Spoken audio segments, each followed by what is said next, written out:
Bienvenidas y bienvenidos a este programa especial del canal del Poder Judicial de la Federación, en el cual vamos a platicar de lo que puede ser la pieza legislativa más importante en años, quizá incluso en décadas, el Código Nacional de Procedimientos Civiles y Familiares. Pocas normas en el sistema jurídico mexicano afectan a un número más amplio de causas, de temas, de personas. Potencialmente estamos hablando de millones de usuarios que habrán de estar regidos por esta normatividad. Para entender cómo es que llegamos a este Código Nacional de Procedimientos Civiles y Familiares, la trascendencia que tiene, los impactos y los contenidos, le doy la bienvenida a este programa especial a la magistrada Marisol Castañeda Pérez. Magistrada, bienvenida. Muchas gracias, Miguel. Gracias por la invitación. Qué gusto saludarte a ti y a todo tu auditorio. Muy amable, muchas gracias. Y también a la magistrada Gabriela Cortés Araujo. Gabriela, bienvenida. Gracias, Miguel. Gracias por la invitación. Muy amables, gracias a las dos. Marisol, pues la primera pregunta sería quizá plantear que ya tenemos Código Nacional. Lo digo porque tal vez alguien podría decir, bueno, tardó en llegar, ¿no?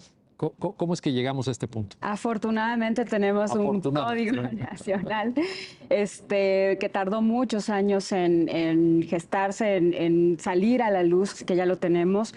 En alguno de los eventos que me hicieron favor de invitarme, yo comentaba que por favor no nos hicieran ahí un transitorio de vacatio legis de 8 años, porque ya traíamos atrasados por lo menos 4. Entonces, que por favor le restaran a eso lo que ya llevábamos, ¿no? Veo con gusto que no fueron 8, fueron 4. Entonces, bueno, creo que es un gran avance. Y pues la absoluta necesidad, ¿no?, que se platicó en muchísimos foros, de tener una legislación única, porque tenías diferentes disposiciones en todos los estados de este país que por supuesto hacían que se entorpeciera el seguimiento de los asuntos y en muchas ocasiones la ejecución de los asuntos, ¿no? Entonces eso era un reclamo muy importante y creo que tan solo ya tenerlo con los obstáculos que nos podamos enfrentar, bueno, eso ya los iremos viendo de a poco, pero bueno, ya tenerlo aquí creo que es un gran avance. Leo en tus comentarios optimismo. Totalmente, sí, totalmente. Es como, ¿sabes? Me acuerdo también cuando surge la reforma laboral en 2019 y todo esto, se hacían muchas críticas, ¿no?, hacia lo que venía, la expectativa y todo esto. Y bueno, al final del día creo que teníamos que dar ese paso y en la legislación civil mucho más familiar. Las estadísticas dicen, ¿no?, que son los juicios civiles familiares son el mayor porcentaje de las controversias que existen en este país, y en esa medida era urgente que tuviéramos una legislación, no solamente que pudiera unificar a todo el país, sino también que fuera ya acorde con lo que estamos viviendo actualmente, ¿no? Es un código que tenía muchísimos años y que cuando surgió obviamente no teníamos todos estos avances con los que estamos viviendo hoy. Por poner un ejemplo, seguramente lo vamos a comentar ahora, la justicia digital, ¿no? Entonces era como también un reclamo para ajustar al ritmo que ahora estamos viviendo como sociedad, como país, tener esta legislación. Bueno, ahí está. Uy, Gabriela Cortés, el tema cuantitativo lo quiero plantear porque formó parte de la tramitación parlamentaria del Código. En los dictámenes, particularmente en el caso del Senado, hay una cita de estadísticas de INEGI, información oficial del Estado mexicano, apabullante, llamativa, que empata con el comentario de la magistrada Marisol Castañeda, de darnos cuenta del potencial que este código tiene. Cuéntanos esa parte, por favor. Claro que sí, Miguel. Mira, sí, finalmente los trabajos legislativos que se hacen en general, ¿no?, cuando fue lo que estaba mencionando la magistrada, ¿no?, en la reforma laboral, en su momento la reforma penal, es escuchar con atención cuáles son las realidades sociales que tenemos, ¿no? Y que muchas veces, por los procesos legislativos, el recopilar suficiente información, no se dan con la velocidad que queremos. No sabemos que todo lleva procesos, lleva tiempos, y que eso no es necesariamente eficiente para el caso concreto de una persona, que es para quien finalmente se está legislando. Entonces, claro, el ver cifras del INEGI te puede llamar la atención en qué está pasando, por qué se están tramitando tan tardíamente, tan entorpecidamente los juicios? ¿Por qué si estamos viendo temas de patria potestad, de alimentos, quizás se acaban resolviendo cuando ya no hay necesidad de recibirlos, cuando ya por naturaleza termina la patria potestad por la mayoría de edad de hijas e hijos? Y entonces es un problema, ¿no? No solamente es en la adjetivación, ¿no? En la manera que hacemos nosotros los procesos en cada entidad, sino estos mecanismos, estas herramientas que se da también a litigio, en fin, para mañas y retrasar y retardar los juicios. Entonces, yo también veo con optimismo esta iniciativa que por fin está llegando, ya da igual cuánto tardó, está aquí, y como decía Marisol, pues en el camino iremos viendo qué asegúnes hay, pero sí veo con gusto que recoge no solamente cifras, sino también otro tipo de realidades que quizás están en criterios jurisprudenciales, ¿no? También seguramente lo comentaremos, pero ya reconocer a las personas con discapacidad, a niñas, niños y adolescentes, a esta voz en los juicios en los que se les ve involucrados, a diferencia de estas codificaciones no solamente procesales, sino también civiles, en las que no tenían esta voz, este voto, esta participación en cosas que les interesan y les impactan, desde luego. Sí, y ahí hay me atrevo a calificarlo de diálogo entre los avances que había establecido la Suprema Corte. Pienso en derechos de personas con discapacidad, en el tema familiar, la tramitación de ciertos procedimientos específicos, como puede ser un divorcio. La Corte había avanzado mucho en unas definiciones que ahora el Código, pues en alguna medida recoge, y también es algo que vale la pena saludar. También es parte del optimismo, ¿no? que comparto yo también con ustedes. Marisol Castañeda, a ver, hay un principio que está enunciado en varias partes del código desde el inicio, desde las definiciones iniciales, y que llama la atención porque también se inserta en un trayecto de la historia reciente del derecho mexicano, que es la oralidad.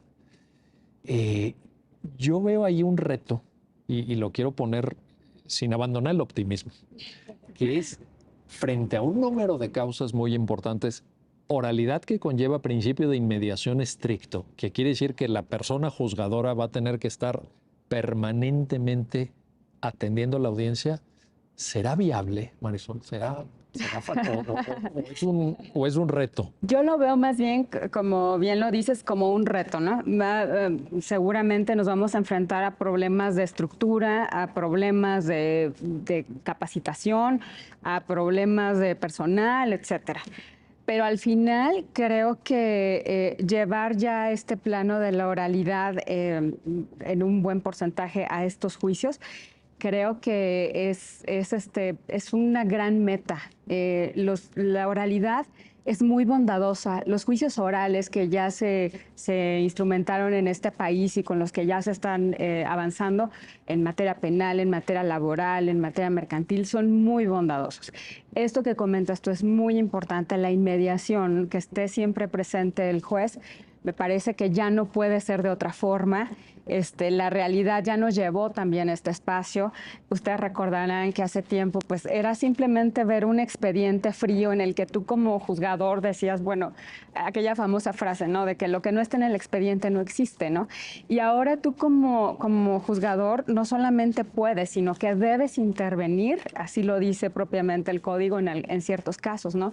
En los casos en donde hay violencia familiar, etcétera, donde hay intervención de menores, tienes la obligación de ajustar esta realidad fáctica a la realidad o a la verdad legal que vas a pronunciar cuando dictes una sentencia.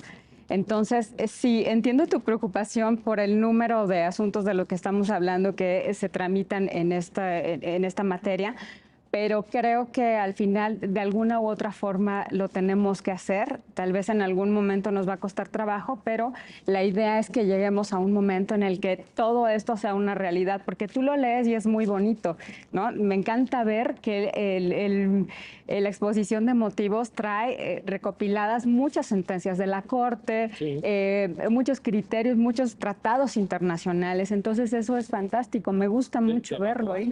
Casi totalmente, claro. claro. Fíjate, me acuerdo, por ejemplo, que trae ya inserto el tema de la violencia vicaria, ¿no? Que hace cuánto tenemos o lo pusimos en el centro, ya lo volteamos a ver, ¿no? Pues hace bien poquito. Entonces, me gusta mucho que trae eso como una visión muy vanguardista de esta realidad social. Y bueno, sí, probablemente tendremos alguno que otro obstáculo y lo veo como un reto, pero me parece que al final del día así tiene que ser, no puede ser de otra forma.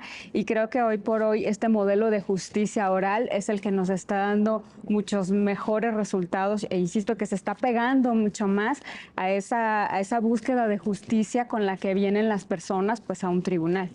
Y yo creo que también va a ayudar probablemente que las últimas reformas de gran calado dentro de la impartición de justicia en México se han orientado en esa misma dirección. O sea, no es que este código esté trabajando en el vacío, sino que tenemos, ustedes mismas lo decían, oralidad mercantil desde el 2011, la parte penal con los códigos primero estatales, luego el nacional. Se había avanzado en oralidad familiar en algunas entidades federativas y ahora se reforzó la oralidad laboral también. Así es. Entonces, bueno, Sí. yo espero que algo hayamos aprendido en estos trayectos. Pues bastante pienso y qué bueno porque pienso que hoy por hoy estos temas siempre son los más sensibles. No es que haya temas más importantes que otros, pero sí pienso que hay temas mucho más sensibles a los que hay que tenerles muchísimo cuidado. Entonces, como bien lo dices, qué bueno que ya se ve avanzado en el tema familiar, que ahora se mete de fondo la oralidad en el tema familiar, porque no puede ser de otra forma. La inmediación del juez es esencial cuando estás resolviendo estos temas tan sensibles como lo son pues la violencia, la guarda y custodia de los menores, etcétera. Sí, cambian la vida de las personas. Así es.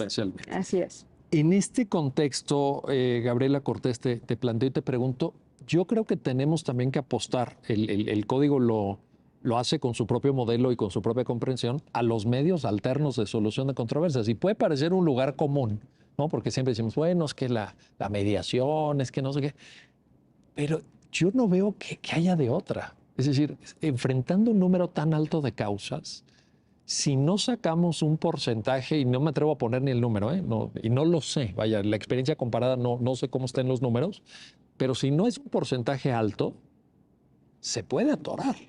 Se puede atorar el sistema. Estamos hablando de que el último censo disponible de impartición de justicia estatal reflejaba 950,000 procedimientos nuevos en un solo año en materia familiar, a los que hay que sumar más de 500,000 en materia civil. Es decir, tenemos un horizonte potencial de 1,5 millones de asuntos cada año para estas dos jurisdicciones, reguladas ahora por el código. Medios alternos, Gabriel, un comentario, Correcto. por favor. Mira, creo que la gran ventaja que tiene este código es, sabíamos todo lo inmerso que tenía, ¿no? De derechos, de manera de arreglar esas violaciones a derechos, y no entendíamos siempre esta materia civil, esta materia familiar como propia del derecho privado, que sí lo es, ¿no? Y no le dábamos ese alcance que tenía en el impacto de pues todo lo que está jugando ahí, ¿no? No solamente son emociones, sentimientos, sino derechos de personas. La visión que tiene, que no es nada más, ¿no? ir recopilando y recogiendo e implementando, es también mirar, decir, bueno, tenemos un bloque de constitucionalidad ya muy definido, que claramente juega y mucho en la materia civil y la familiar, por muy privada que sea. Y cómo interviene eso, y que es cambiar una perspectiva totalmente paradigmática. Entonces, se tiene también en el 17, desde hace mucho, estos medios alternativos de solución de conflictos o controversias, los MASC famosos, que parecieran como una buena intención constitucional y qué bueno, pero que no había tenido el empuje que se necesitaba. Y ahí van teniendo sus primeros logros, sus primeros frutos, a lo mejor en la justicia de adolescentes que hemos visto, es una obligación como acudir primero, ¿no? A una conciliación, una mediación, otro tipo, en la materia penal, incluso cierto tipo de delitos. Ahora, ¿no? Bueno, la laboral siempre ha existido, pero ahora con más énfasis, ¿no? Evitar llegar a las fases contenciosas. Y si logramos en materia civil y familiar una buena dirección, una buena mediación, intermediación, arbitraje, ¿no? Que también estaba viendo aquí, para que no llegamos a esa fase contenciosa, que es donde empieza el pleito, donde también es más doloroso, hay desde luego un desgaste no solamente emocional, sino económico, que no todo el mundo puede afrontar para lograr lo que quiere.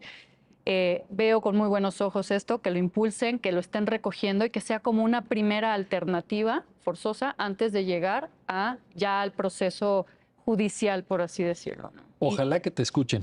Ojalá que te escuchen también nuestros colegas abogadas y abogados, porque muchas veces no depende solamente del usuario, del destinatario de la impartición de justicia, sino que los profesionales del derecho, no sé si está bien que lo diga yo, pero en fin, incentivan el pleito. Sí, claro. Incentivan el pleito. No creo que sea un papel que nos corresponda, no creo ni siquiera que sea ético, pero es la realidad. Es correcto. Es la realidad y bueno, ahí queda, ¿no? Marisol, había un criterio de la Corte que se había ido construyendo sobre personas con discapacidad que ya incorpora lo que ahorita Gabriela nos hace favor de plantear, que es una visión en donde se nos dice que hay cosas que venían del derecho privado, pero que ya hoy se leen a partir de los derechos humanos. El propio dictamen de la Cámara de Senadores lo refleja, ¿no? Dice, a ver, queremos que sea un código de procedimientos civiles y penales, pero desde los derechos humanos. Esto obliga, Marisol Castañeda, a una reinterpretación del procedimiento civil y familiar, de una lectura de métodos interpretativos propios del derecho constitucional de los derechos humanos. ¿Sí? Totalmente, sí, me parece que totalmente, te digo, yo veo con mucho gusto que se recaban muchas disposiciones de lo que se ha resuelto en la Corte, pero también de los tratados internacionales en los que se protegen los derechos humanos, ¿no? Veo, por ejemplo, que hay un apartado especial también sobre estas declaratorias de ausencia. ¿Te acuerdas que existían? Bueno, es que ya desapareció. Una situación entonces, dolorosa. se acabaron los derechos de esta persona y entonces ahora los tenemos así expresamente regulado. La declaratoria de ausencia de una persona por desaparición forzada. En este país sabemos que desafortunadamente hay miles de personas que están en esta situación de desaparición forzada y entonces, ¿qué pasa con todos sus derechos? ¿Qué pasa con la guarda y custodia de sus hijos, con sus bienes, con los derechos de sus hijos también, ¿no? El entorno familiar. Así es, totalmente. No nada más el tema patrimonial, no propiamente de esta persona, sino también a todo su entorno familiar. Y entonces, precisamente atendiendo a todo esto, dicen, bueno, entonces vamos a hacer un apartado especial sobre esta declaratoria de ausencia de personas, pues que están en una situación en la que nadie quisiera estar, ¿no?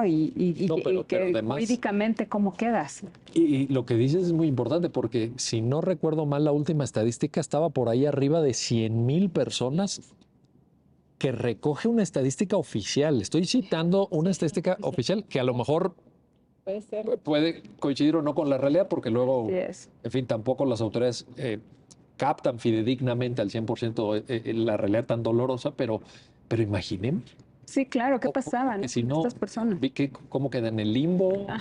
O no se resuelven los temas, o el código da una respuesta. Sí, ya dice, a ver, vamos a hacer, una declaratoria de ausencia por desaparición forzada y que los derechos, y se van a definir estos derechos, ¿no? Especialmente los derechos de los menores, es lo que me llama la atención, ¿no? A mí personalmente siempre he pensado que la protección a los menores tiene que ser en toda su amplitud, ¿no? Y siempre, también me gusta mucho ver esa parte del código que dice, es más, si el objetivo de este pleito no son los alimentos, tú, juez, oficiosamente, de todas maneras, vas y haces fijas una pensión, estableces una resolución en relación con los alimentos, en relación con la violencia. Y fíjense, esta parte también es bien interesante porque entonces ya nos pone también a nosotras, las personas juzgadoras, en un papel totalmente activo. O sea, ya no eres el que está detrás de un escritorio esperando a que te traigan el expediente a ver qué vas a firmar o qué vas a resolver, ¿no?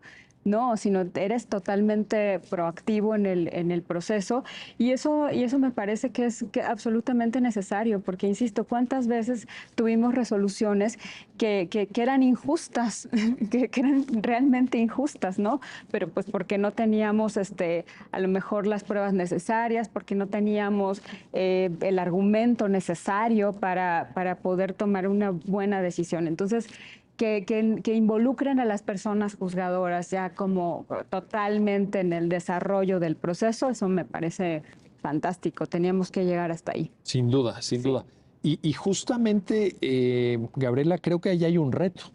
Creo que ahí hay un reto de cultura jurídica, de cultura de la jurisdicción, de formación de recursos humanos en la arena jurisdiccional para ser capaces de hacer esto. Porque si una persona juzgadora llevaba muchos años desempeñando su trabajo en esta lógica que apuntaba Marisol de el expediente o vamos a revisar pues proyectos que el equipo de trabajo nos pueda allegar, etcétera, y ahora estar en audiencia, tener un papel activo, tener un papel, déjame ponerlo así y espero no estar exagerando, de garantía de los derechos en el proceso. ¿Cuál es la garantía? La persona juzgadora. La persona juzgadora. Pues ahí veo un cambio positivo, ciertamente, pero ¿cómo lo ves tú? ¿Cómo lo lees? Sin duda, o sea, no se pierde o no debe perderse jamás, ¿no? Es la postura de ser, pues, el famoso ente heterocompositor que siempre se decía, ¿no? En dirimir el conflicto, la imparcialidad, desde luego, y todos los principios que están siempre presentes y tienen que estar presentes en la persona juzgadora, pero sí más humanizada y percibiendo de manera mucho más real y sensible, como mencionaba Marisol, la situación del momento, las cosas que el papel frío, decías, no te da, que esperas la mayoría de las veces hasta un amparo, que es lo que llega, para darte cuenta de algunas cosas. ¿Por qué? Y también, habría que decirlo, ¿no? En este juicio extraordinario se permitía, en materia familiar sobre todo, si involucran niños, si hay violencia, en fin, tenías la posibilidad de suplir esa queja, ¿no? O darte cuenta en la sensibilidad de, pues sí, me vienen alegando esto, pero quizás los alimentos no están, y podías meter mano. Eso no se podía como en la justicia ordinaria. Y aquí ya esa suplencia de amparo, y lo dice también el dictamen, se está llevando, ¿para qué? Para dotar de más herramientas y de manos a las personas juzgadoras y lograr, si no llegamos a esta conciliación que hemos platicado, pero sí a sentencias más justas, o sea, más reales, más perceptoras de lo que está aconteciendo realmente en el conflicto en específico. Entonces, sí, el papel del juzgador es importante. Creo que sí es necesaria una capacitación, porque es muy diferente, ¿no? Desde atrás del escritorio, decía, ¿no? Y escribo y de lo que tengo hago una sentencia, puedo tomar una decisión, a prepararte a ver el conflicto, a lo mejor que haya hasta agresiones o cómo poner orden a los juzgados. O sea, pareciera que no, pero sí es necesario. Lo hemos visto en la justicia laboral también, ¿no? Y la capacitación no solo del juez, sino de todo el personal, ¿no? En derechos humanos, obviamente en la parte procesal de cómo llevar, y el trato hacia las personas, que al final del día es a quienes como personas juzgadoras nos debemos, ¿no? Sin duda. Oye, ¿y no crees, Gabriela, que uno de los momentos estelares o el momento estelar va a ser en la práctica y desahogo de la prueba de interrogatorio, la prueba testimonial?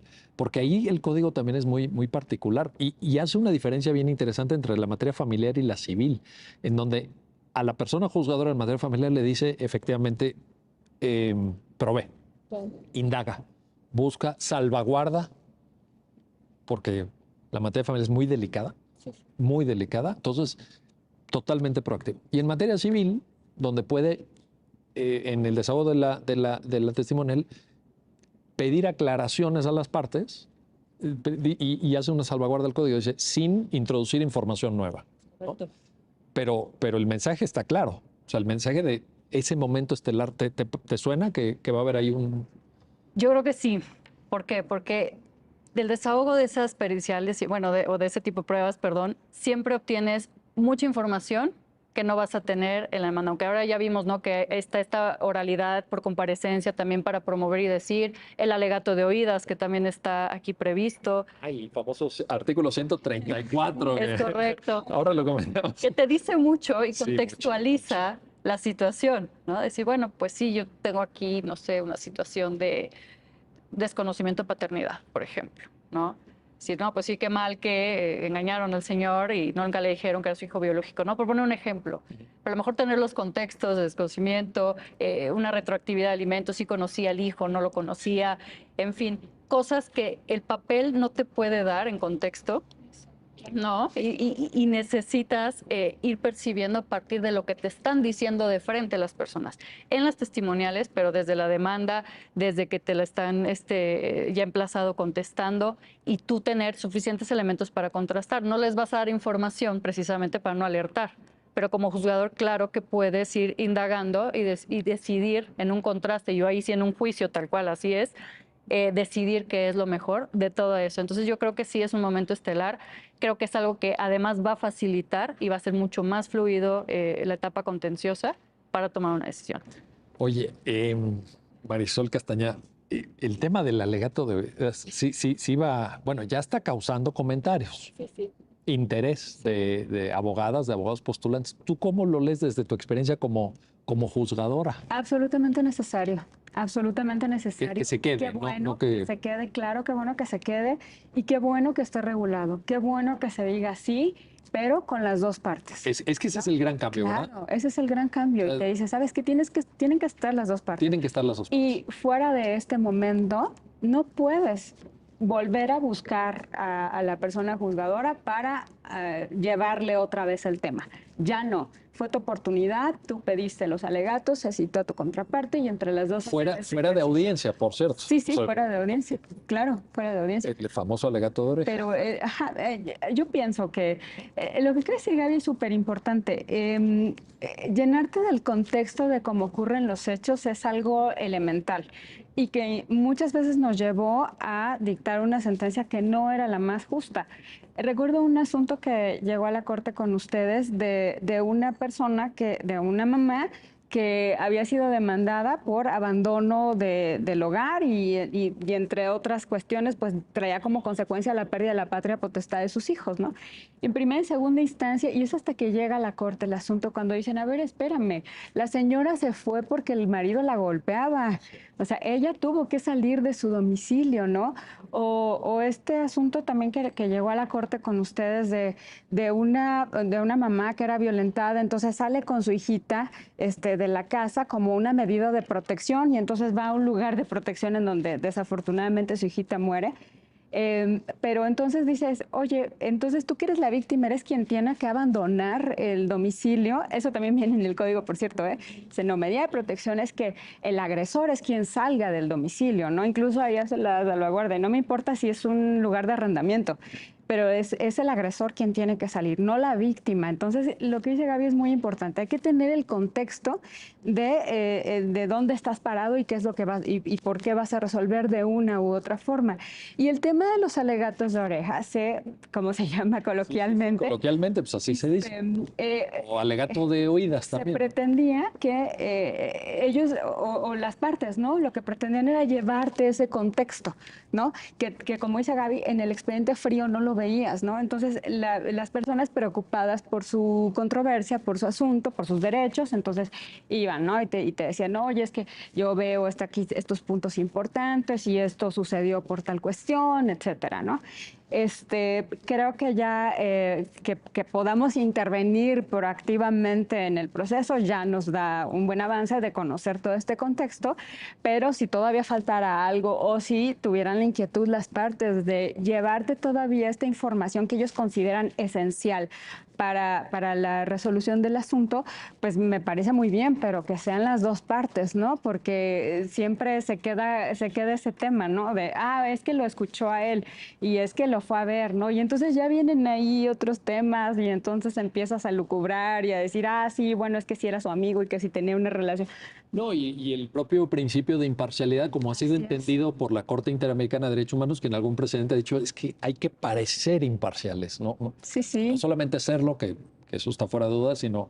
Hay que parecer. Hay que parecerlo, sí. Sí. Dar la imagen de una justicia que se imparte de manera imparcial. Cuando se recibe una de las partes en privado, se platica con esto, yo creo que ahí pudiera estar afectándose eso. Entonces me parece muy atinado.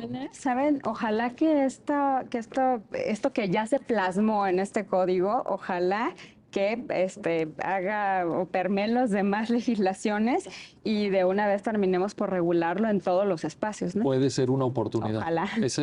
Hay que verlo así, hay que verlo como una oportunidad. Bueno, déjenme hacer una pausa, no se vayan, regresamos enseguida. Estamos platicando con nuestras invitadas de esta norma, de este código que yo ya creo que representa hoy un antes y un después en la historia del derecho mexicano, el Código Nacional de Procedimientos Civiles y Familiares. Regresamos enseguida.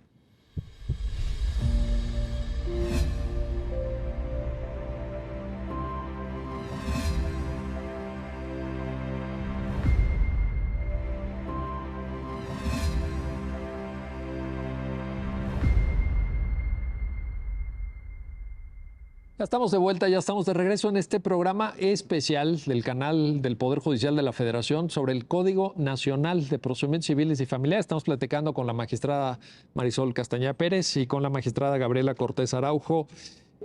Marisol Castañeda, regreso contigo porque hay un tema que sin duda llama la atención en el contexto del código. Por ahí ya se había mencionado, que es la justicia digital, la oportunidad de que sumemos en términos de impartición de justicia lo que yo creo que ya hacemos en el resto de nuestras actividades, en el teléfono celular, en comprar libros por internet, en consultar estados de cuenta bancarios. ¿Por qué la justicia no? ¿Por qué no se puede beneficiar de esto? Ahí también hay ¿Te llama la atención? Sí, totalmente, y también me parece un gran acierto. El dictamen lo dice, bueno, vamos a ir de a poquito, porque no podemos ir completamente de lleno con el tema, pero ya lo tiene previsto, ¿no? Entonces hay un procedimiento en línea, hay estas audiencias digitales, y dice, bueno, vamos por partes, si quieren mejor, cuando las partes estén de acuerdo en que llevemos este modelo, lo vamos a llevar así. Si no están de acuerdo, bueno, pues entonces seguimos haciéndolo de la forma tradicional, ¿no? Pero sí me parece un gran avance, me parece muy bien que se haya incluido. Era algo que necesitábamos, era algo que ya existía, nada más que no nos habíamos dado cuenta. Y de hecho no lo habíamos implementado, pues pienso yo que en buena parte como por temor, ¿no? Por temor a lo que decía Gaby, a esta falta de capacitación, es decir, es que cómo lo vamos a utilizar, etcétera, ¿no? Entonces, recuerdo que antes de la pandemia ya existía incluso el tema del expediente electrónico implementado en el Poder Judicial de la Federación, pero que no lo habíamos aterrizado, pues pienso que precisamente por esto, ¿no? Entonces viene la pandemia y es cuando decimos, ahora sí, ¿qué vamos a hacer, no? Bueno, en fin, ya avanzamos en esa parte, pero entonces me parece fantástico que se ponga en el código, oigan, vamos a ir avanzando también con el tema de la justicia digital, pone algunos lineamientos incluso, dice, bueno, si vas a tener una declaración, ¿cómo vamos a hacer esa declaración? ¿No? Bueno, puede ser en un lugar especial, que se ponga en el órgano jurisdiccional, puede ser de tal forma, siempre vigilando, siempre cuidando que la persona que está declarando pues no sea asistida por otra, ¿no?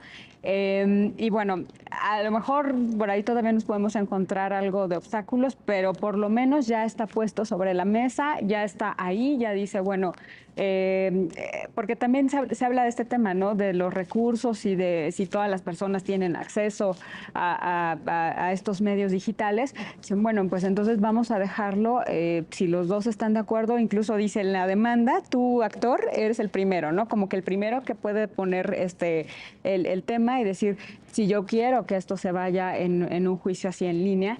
Pero bueno, con el acuerdo de las partes, con la intención precisamente de pues no caer en una situación de discriminación, en una situación injusta en el que, bueno, es que yo no tenía la posibilidad de acudir a este tema en línea, pero me parece que al final, como el tema de la oralidad va a tener que terminar aterrizando, y creo que eso nos va a facilitar la vida completamente a todas y todos, ¿no? ¿Cuántas veces hemos visto ya en el tema académico, por ejemplo, ¿no? Que si te podías tomar una clase de maestría, de doctorado, híjole, no, es que no tengo tiempo, es que el traslado, por ejemplo, en esta ciudad que es tan grande, ¿cuánto tiempo me voy a llevar en trasladarme, etcétera?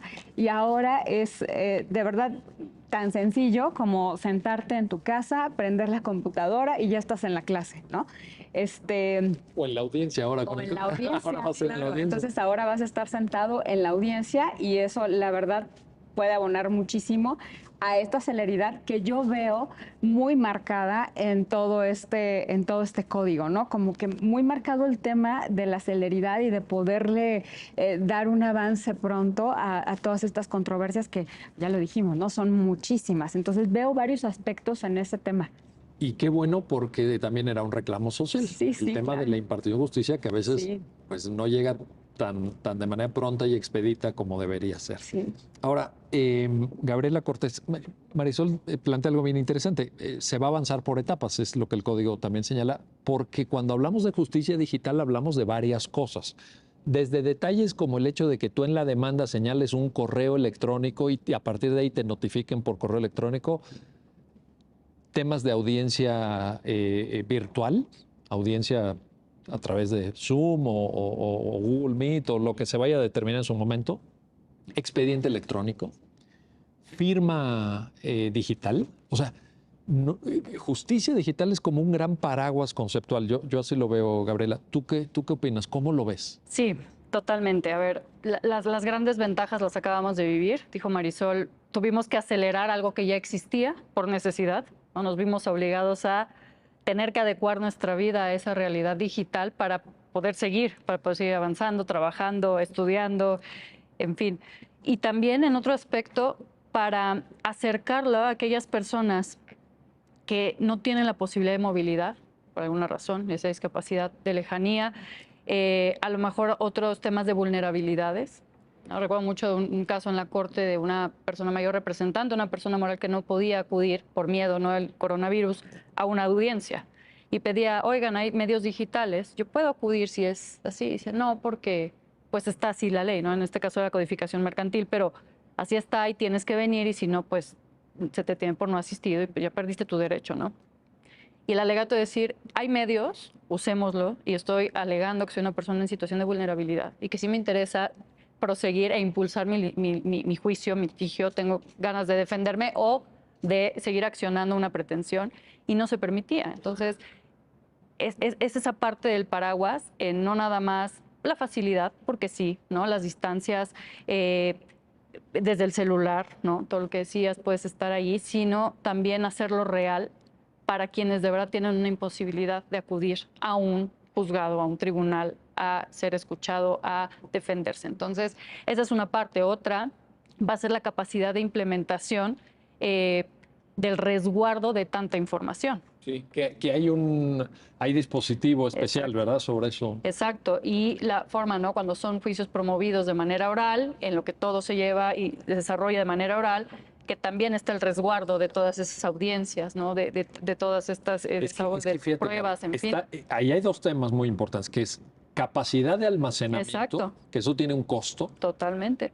Y seguridad de la información, porque pues probablemente no falte quien diga, oye, pues vamos a hackear al juzgado, es correcto, vamos a hackear al colegiado o hasta en una de esas a la Suprema Corte, porque a mí me interesa borrar tal cosa, o me interesa, digo, lo que antes se hacía de, pues sí, en el expediente físico, 1000 artimañas, ¿verdad?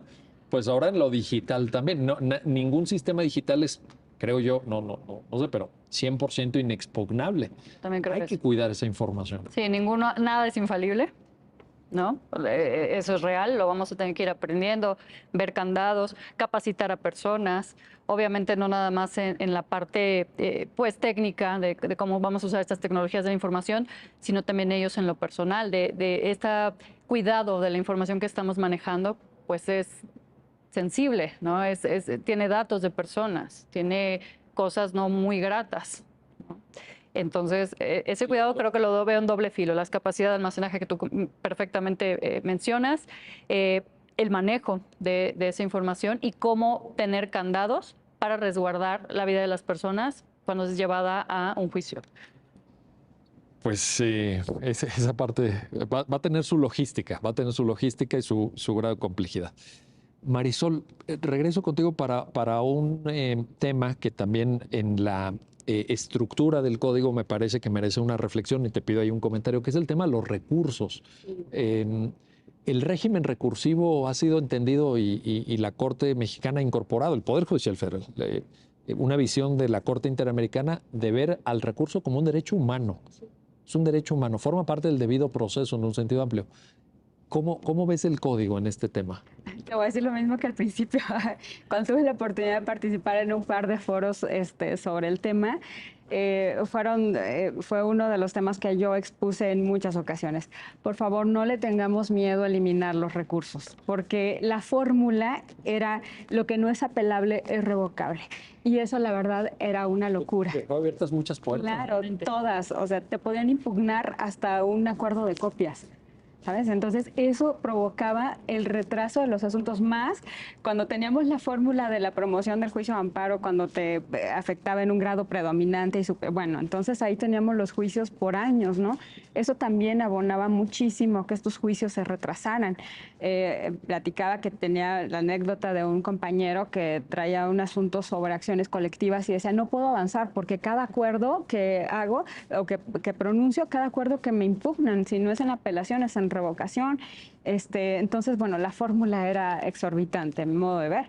Y yo les decía esto, ¿por qué no le copiamos la fórmula al juicio de amparo, ¿no? Únicamente que sea impugnable en el juicio, dentro del juicio, pues aquello que te cause un perjuicio irreparable, y así está, afortunadamente. Entonces, creo que también es un gran avance. Hay apelación, ¿sí? En ambos efectos, contra sentencia definitiva o resolución que pone fin a juicio. Y un avance también que me parece increíble es que en esta apelación ya se acaba el tema del reenvío.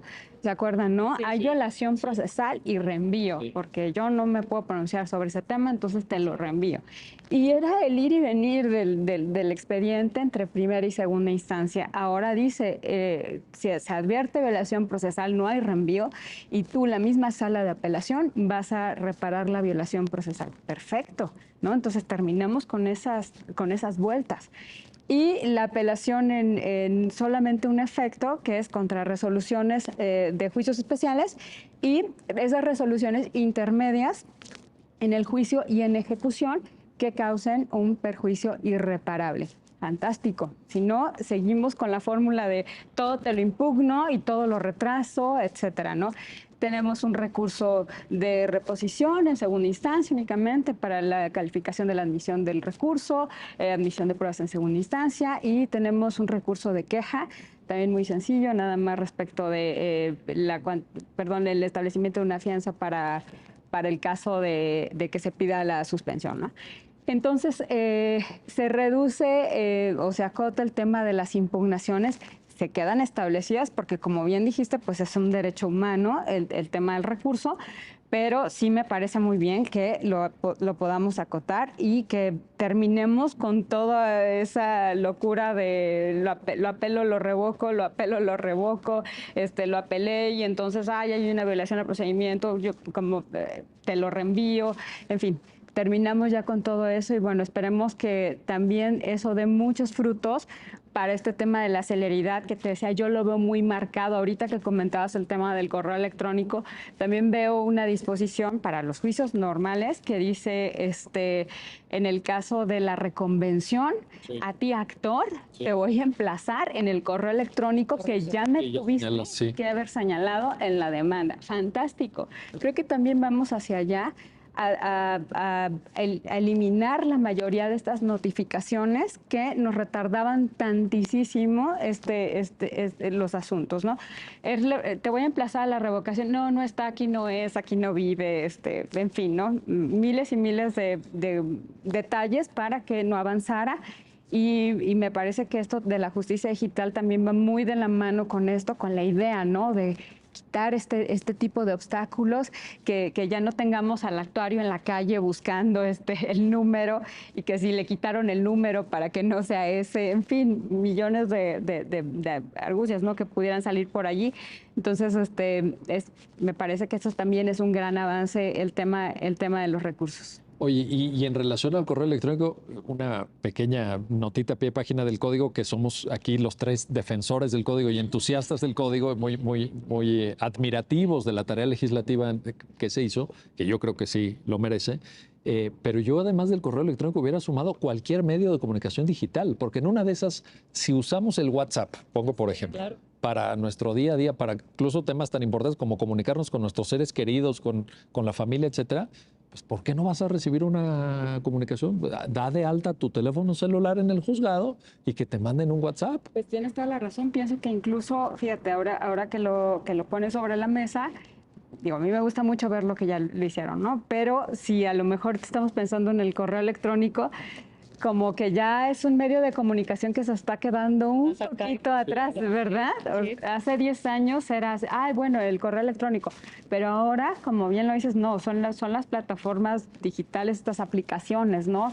En que rápidamente envías un mensaje, bien se podrían haber incluido, tienes toda la razón. Bueno, ahí lo dejamos como comentario.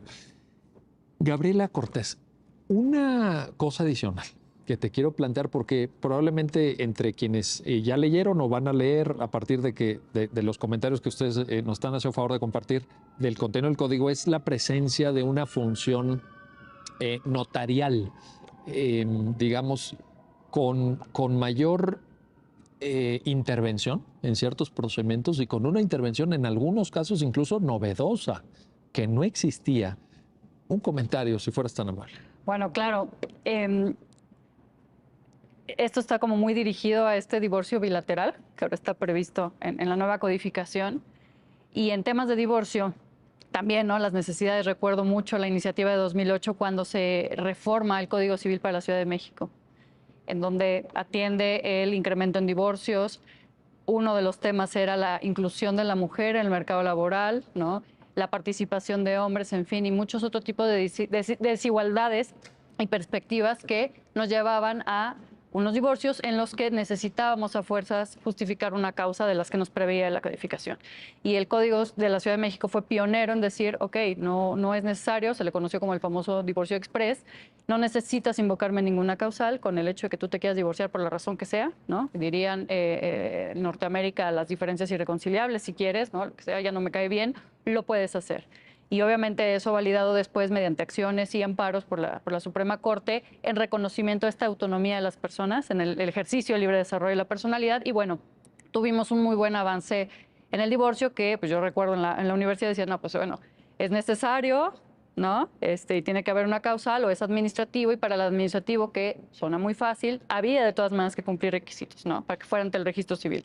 Que no hubiera hijos o que ya fueran mayores de edad, que hubiera aveniencia o voluntad de ambas personas de divorciarse, en fin, ¿no? Y esta oportunidad, que me parece muy interesante y que habría que ver también cómo va a funcionar, es ambas personas estamos de acuerdo en disolver el vínculo matrimonial, acudimos ante un fedatario público, en este caso un notario, manifestamos da fe de esto y eso puede ser un documento para disolver el vínculo matrimonial de una validación de un acto jurídico estatal que se celebró ante el registro civil, ¿no? ¿Y cómo va a jugar ahora el notario público? Pues no solamente a lo mejor como función de fedatario, sino como esta autoridad que al final del día sí está asumiendo, desde mi punto de vista, podría asumir una tal cual actividad propia del Estado para disolverlo, ¿no? En ese punto, ¿observarías un cambio, y lo digo entre comillas, de naturaleza jurídica del papel del notariado? Creo que pudiéramos llegar a eso. Constantemente estamos discutiendo en su participación como retenedor de impuestos, ¿no? De ciertos actos jurídicos, a lo mejor en alguna negligencia o una omisión en una sucesión, o de enviar al registro público de la propiedad del comercio una escritura, ¿no? En fin, si realmente estamos hablando del notario como una autoridad y como no. Y los criterios judiciales, al menos a nivel federal, han sido muy cuidadosos en no caracterizarlo y no meterlo, al menos todavía, en todos los casos, como con ese carácter.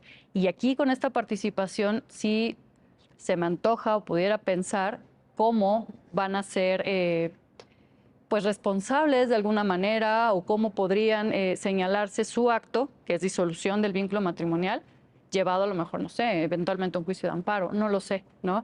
Sí pienso en qué repercusiones pueda tener. Me parece acertado por la celeridad de evitar el trámite, incluso llegar a un juzgado a negociar si no hay nada que negociar y está todo listo en un convenio, punto, listo. Pero la participación del notario sí me parece interesante el impacto que va a tener en esa función. Y ahí también entra el tema que ustedes planteaban, y que el notariado mexicano, con la seriedad y el rigor que lo amerita, pues habrán de estudiarlo, de capacitarse. Porque yo creo que es un escenario que se les abre también a los notarios, decir, a ver, ¿y esto qué implica que hagamos o que dejemos de hacer?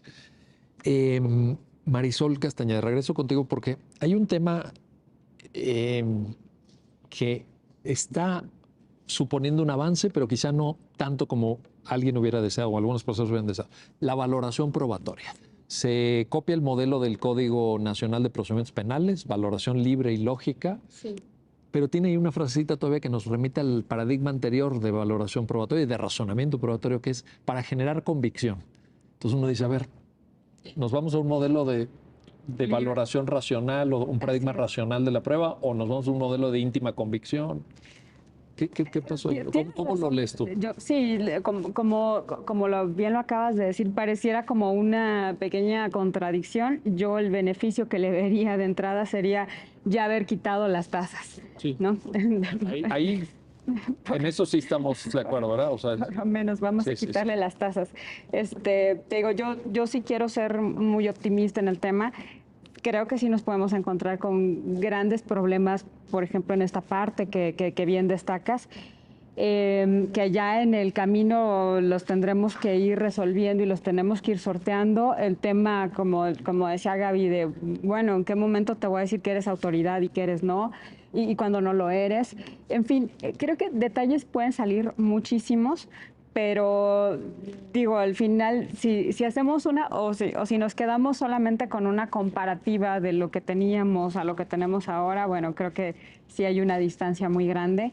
Y pues nada, creo que esto también será motivo, como lo ha dicho Gaby ya en reiteradas ocasiones, pues sí, de mucha capacitación de todas y todos, ¿no? De las personas juzgadoras, pero también de quienes vienen a litigar con nosotros y que nos cambiemos el chip de que la valoración de la prueba ya no es de esa forma. Oye, y qué bueno que lo mencionas porque a mí me tocó acompañar una parte del proceso de implementación de la reforma penal después de 2008 y hubo mucha capacitación para personas juzgadoras, para ministerios públicos y para defensores públicos y creo que en fin, con la apreciación que cada uno quiera tener, pero en general se nota un antes y un después.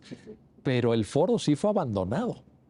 El foro en la capacitación fue abandonado. Y yo creo que aquí es una oportunidad de que caminemos todos juntos, que en la medida en que la abogacía mexicana sepa hacer mejor su trabajo, también va a elevar el nivel de exigencia hacia la jurisdicción. He comentado también en muchos espacios que creo que a este país le hace mucha falta el tema de la profesionalización o la colegiación de los abogados. Eso hace muchísima falta en este país porque vienen cambios bien importantes. Ya tenemos unos muy importantes, pero sí, mientras no tengamos esta parte, creo que sí, al círculo le va a faltar una parte. No vamos a poder terminar el círculo de una impartición de justicia completamente real, que sea acorde a la realidad, sí, esta parte nos está faltando. Entonces, fíjate, por ejemplo, ¿no? ¿Cuántas veces no hemos escuchado esto de, hablando de los alegatos de oída, ¿no? No, pues es que el juez le pidió dinero al... Ajá, ¿no? Es el argumento de todo abogado perdedor en México, ¿no? Todos los que perdieron es que claro. la otra parte le dio dinero y pues yo qué hacía. Bueno, eso. Y luego entre ellos mismos, ¿no? También es muy común escuchar, no, pues es que el abogado que yo tenía se vendió con el abogado de mi contraparte, ¿no? Y entonces es estarse tirando la pelotita entre ellos, entre el juez, entre el magistrado, en fin. Creo que esa parte también es bien necesaria, urge. Qué bueno que vamos llevando ya temas, pero esa creo que sí nos queda y muy pendiente. Y importantísima. Gabriela Cortés, nos estamos acercando al final del programa, pero te quiero plantear un último tema que me parece que pudiera ser del interés de quienes te están viendo y escuchando, que es el tema de los artículos transitorios. Hay un plazo señalado. Entiendo que la interpretación de ese plazo tiene que ser como un plazo máximo. O sea, no nos tenemos que necesariamente esperar. Ya cada quien irá avanzando al ritmo que lo entienda así, con los requisitos que ahí están establecidos. Pero cuéntanos esa parte. Pues como está diseñado ahorita yo creo que atendiendo no solamente a lo que se tardó en recopilar y codificar, que es un primer logro, es ahora cómo lo vamos a implementar. Todo lo que hemos hablado, ¿no? La necesidad de capacitar, de adecuar tecnologías, en fin, ¿no? Acercarlo a las personas también para que tengan acceso y tengan conocimiento de, dado el caso, si desafortunadamente hay que acudir, cómo pueden hacerlo. O sea, es en varias etapas. Entonces, es esta declaratoria de implementación que se está señalando, bueno, parte de que el Congreso en lo general lo señale, y se da un plazo máximo de más o menos, ya ahorita menos, 4 años, que estamos hablando del 1 de abril de 2027. Como plazo máximo. Como plazo máximo. Esa es la interpretación correcta. correcta, ¿no? Esa es la interpretación que yo tengo al menos, ¿no? Sí, En los sí. transitorios es, bueno, puede ser en cualquier momento, vamos adecuando, vamos viendo cómo avanzamos. Si se logra antes, maravilloso, ¿no? Y se verá en esta declaratoria para Poder Judicial Federal y cada entidad federativa también, que han sido muy exigentes en esto, porque sabemos, ¿no? Cuántas acciones de inconstitucionalidad llegaron a la Corte por modificaciones menores o a lo mejor importantes que eran más benéficas a personas en las codificaciones adjetivas locales y se declaraban inconstitucionales porque no, o sea, hay una invasión competencial, ¿no? Bueno, y tú, qué buena voluntad que tienes, tardó. mucho. Sí. Pero también estaban amarrados, ¿no? Es en esa correcto, parte de los totalmente. legislatorios de quiero hacer 100%. mejor las cosas, quiero eliminar conceptos discriminatorios, quiero abrazar y no puedo porque estoy invadiendo competencias. Entonces logramos esto y claro que ellos tienen esa necesidad y quieren ir adecuando. Yo espero que sí tenemos ese plazo máximo, pero sí me gustaría justo por este empuje y los exhortos que incluso para el proceso legislativo hubo de muchas legislaturas, ¿no? San Luis Potosí, la Ciudad de México, Estado de México, en fin, ya están ansiosos de implementar y que sea mucho antes de ese plazo máximo que estamos previendo en los artículos transitorios. También en esto te escuchan. Una ultimísima cuestión, Marisol Castañeda, por favor, porque me interesa mucho conocer tu percepción respecto al impacto que este código tendrá en la justicia federal, en la impartición a través del amparo, por ejemplo. El Poder Judicial Federal tendrá una parte de competencia. Sabemos que la materia familiar y civil es de fuero común normalmente por excepción de competencia federal, pero ¿tú verías como un impacto de este código también en la tarea que incumbe a los órganos del Poder Judicial Federal, en tribunales colegiados, como en el que tú te desempeñas, por ejemplo? Pues sí, Miguel, el Código Federal de Procedimientos Civiles es la ley supletoria por excelencia en este país. Supletoria. Es la ley supletoria de casi todos los ordenamientos de este país, y es la supletoria de la ley de amparo, ¿no? Entonces, obviamente, tenemos también ahí una parte de impacto en esta codificación que hay que verla y atenderla con mucho cuidado y que sí, pues que sea nuestra guía en esta parte, claro. Y qué bueno que mencionas lo de supletoriedad, porque curiosamente el Código Federal de Procedimientos Civiles era supletorio de la ley de amparo, pero luego los códigos en las entidades federativas eran supletorios de la legislación local y ahora todo lo local, la visión de supletoriedad se va a este Código Nacional. Todo, todas las legislaciones de este país, incluso me acuerdo que en algún momento, ¿verdad? Creo que decía, si mal no recuerdo del Código de Comercio, que decía, bueno, es la supletoria el federal y si no, entonces el legislaciones locales, ¿no? es correcto. Entonces ahí va como el caminito, pero siempre el Código Federal de Procedimientos Civiles, pues era nuestra ley supletoria por excelencia. Bueno, ahora es este Código Nacional, la ley supletoria por excelencia, y creo que también ese era uno de los grandes preocupaciones, ¿no? De los legisladores. Hace rato que platicábamos el tema también que se había dado para legislar, pues la verdad es que era algo inviable. Para una codificación de esta magnitud, de esta trascendencia y de este impacto en todas las legislaciones de este país. Entonces, sí, no nos impacta a todos, absolutamente a todos. Pues qué bueno, pero qué bueno que sea para bien. Marisol Castañeda Pérez, Gabriela Cortés Araujo, gracias. Gracias a las dos por ayudarnos a entender este importante tema y gracias a usted por habernos acompañado, por su tiempo, por su atención en este programa especial del canal del Poder Judicial de la Federación sobre el Código Nacional de Procedimientos Civiles y Familiares. Gracias y hasta pronto.